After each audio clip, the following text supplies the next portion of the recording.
কবিগুরু রবীন্দ্রনাথ ঠাকুরের জন্মবার্ষিকী উপলক্ষে আমার প্রতিস্থাপনা। কিশোর রবীন্দ্রনাথের মনে প্রথম প্রেমের জোয়ার এনে দিয়েছিল বোম্বের এক মেয়ে, নাম আন্না তারখার। রবীন্দ্রনাথ ভালোবেসে তার নাম রেখেছিলেন নলিনী। ঘটনা 1878 সালে। এই প্রেমের গল্প বলেছেন কবি নিজেই। কৈশোরে বোম্বাইয়ের এক বাড়িতে কিছুদিন ছিলেন কবি। সেই বাড়ি এক শিক্ষিতা আধুনিকা তখনই বিলেত ঘুরে এসেছিলেন। তখন কবি নেহাতি অল্প বয়সী, পুঁথিগত বিদ্যার পুঁজি ছিল না তার। তাই সুবিধে পেলেই জানিয়ে দিতেন যে তার কবিতা লেখার হাত আছে। যার কাছে নিজের এই কবিত্বের কথা প্রকাশ করেছিলেন তিনিও মেনে নিয়েছিলেন। কবির কাছ থেকে তিনি পেয়েছিলেন একটা ডাক নাম। ভালো লেগেছিল আন্নার। আন্না বলেছিলেন, কবি, তোমার গান শুনলে আমি বোধ হয় আমার মরণ দিনের থেকেও প্রাণ পেয়ে জেগে উঠতে পারি। কবি লিখেছিলেন, মনে পড়েছে তার মুখেই প্রথম শুনেছিলাম আমার চেহারার তারে।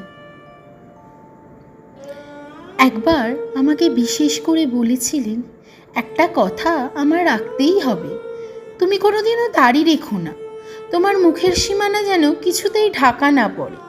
1927 সালের 1 জানুয়ারি অতুল প্রসাদ সেন ও দিলীপ কুমার রায়ের সঙ্গে আলাপে রবীন্দ্রনাথ তরুণী আন্নার কথা স্মরণ করেছেন। তখন আমার বয়স বছর 16। আমাকে ইংরাজি কথা বলা শেখানোর জন্য পাঠানো হলো বম্বেতে একটি মারাঠি পরিবারে। যেমন শিক্ষিতা তেমনই চালাক চতুর, তেমনই মিশুকে। আমার সঙ্গে সে প্রায়ই যেচে মিশতে আসতো। কত ছুতো করেই সে ঘুরতো আমার আনাচে কানাচে। আমাকে বিমর্ষ দেখলে দিত সান্ত্বনা, প্রফুল্ল দেখলে পিছন থেকে ধরতো চোখ টিপে। এক চাঁদনি রাতে সে হঠাৎই এসে হাজির হয়েছিল কবির ঘরে। কবি তখন নিজের বাড়ির চিন্তায়, কলকাতার গঙ্গার চিন্তায় বিভোর। কবি কি ভাবছে জিজ্ঞাসা করে সে বসে পড়ে কবির পাশে, কবির নেয়ারের খাটিয়াতে।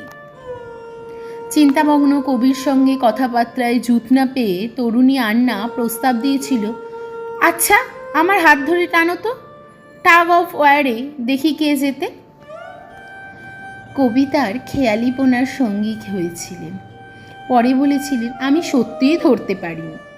কেন হঠাৎ তার এত রকম খেলা থাকতে টাগ অফ ওয়ারের কথাই মনে পড়ে গেল। এমনকি আমি এ শক্তি পরীক্ষা